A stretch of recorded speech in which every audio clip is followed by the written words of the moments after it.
Good art always has a sense of activism, says Chinese dissident artist Ai Weiwei, who was once detained for protesting his country's human rights abuses. Officially, it was for tax evasion. After being arrested at the airport and confined in a tiny room under the constant watch of uniformed military police sergeants for 81 days in 2011, authorities kept his passport for 4 more years. When he finally got it back, he quickly left China. I may be one of the world's best-known contemporary artists, whose works have sold for millions, but it's not hard to understand why he might feel some kinship with refugees. His childhood was spent in exile in remote regions of China after his father, a renowned poet, was accused of being a rightist. His adulthood has been marked by clashes with his government, culminating in a detention he has called mental torture. Ai Weiwei, a Chinese artist and dissident, spoke with Newsweek the week before the premiere of his documentary Human Flow and the debut of his public art project Good Fences Make Good Neighbors. Illustration by Alex Fine. Keep up with this story and more by subscribing. Ai has just unveiled 2 major works of activist art. His documentary Human Flow, a powerful and visually stunning evocation of the global refugee crisis, premiered Friday, just 1 day after the debut of his public art project Good Fences Make Good Neighbors, a group of monumental, site-specific structures, sculptures and banners in New York City, where he lived in the 80s. Good Fences is an effort to address the rise of nationalism and the closing of borders and hearts to refugees and immigrants. Human Flow illustrates his fundamental belief that humans need to protect one another. Anyone who is being hurt anywhere in this world, we are all being hurt. We're all vulnerable. Refugees walking near Idomeni Camp, Greece. In Ai Weiwei's documentary Human Flow. Amazon Studios. In early October, the artist visited New York to promote Human Flow and Good Fences. It was just after the opening of the Guggenheim Museum's Art in China After 1989 Theater of the World, an exhibit of experimental and political art created following the Tiananmen Square demonstrations. Outraged animal rights activists had pressured the Guggenheim to pull 3 pieces by other Chinese artists, videos featuring pit bulls and pigs as well as an installation with live lizards and insects.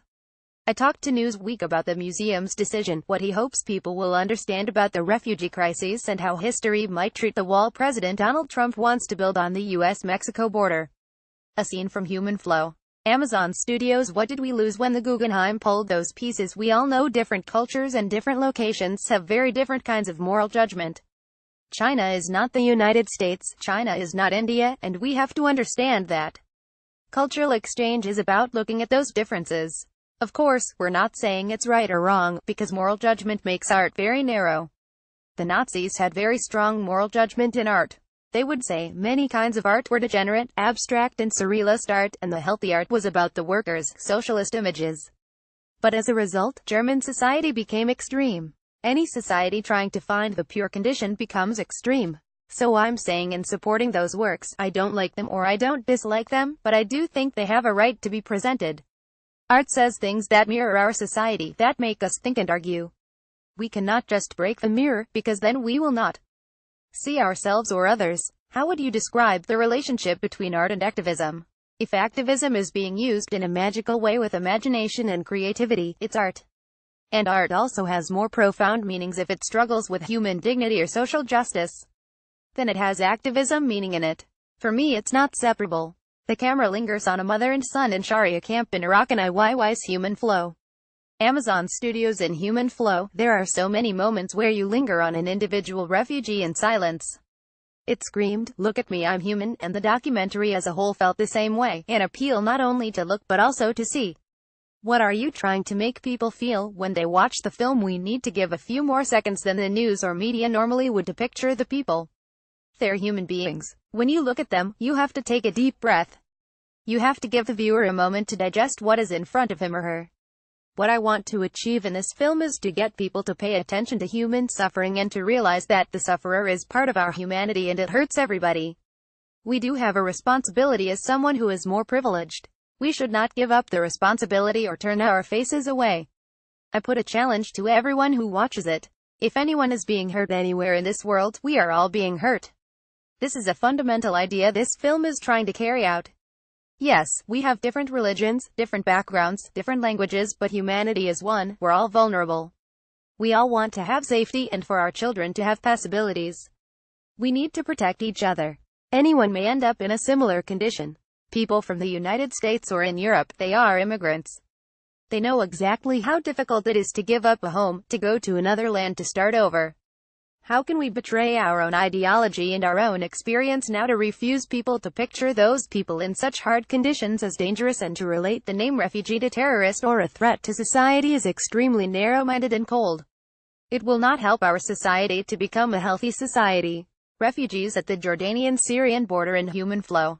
Amazon Studios. How have we all failed, individuals, countries, the world, with regard to the refugee crisis?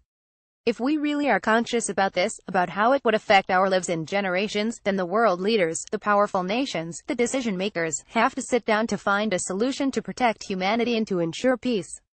But if we are not doing that, and we are still profiting from deals on either resources or arms, of course there will be big consequences and casualties. We always have to understand that these tragedies are really made by humans.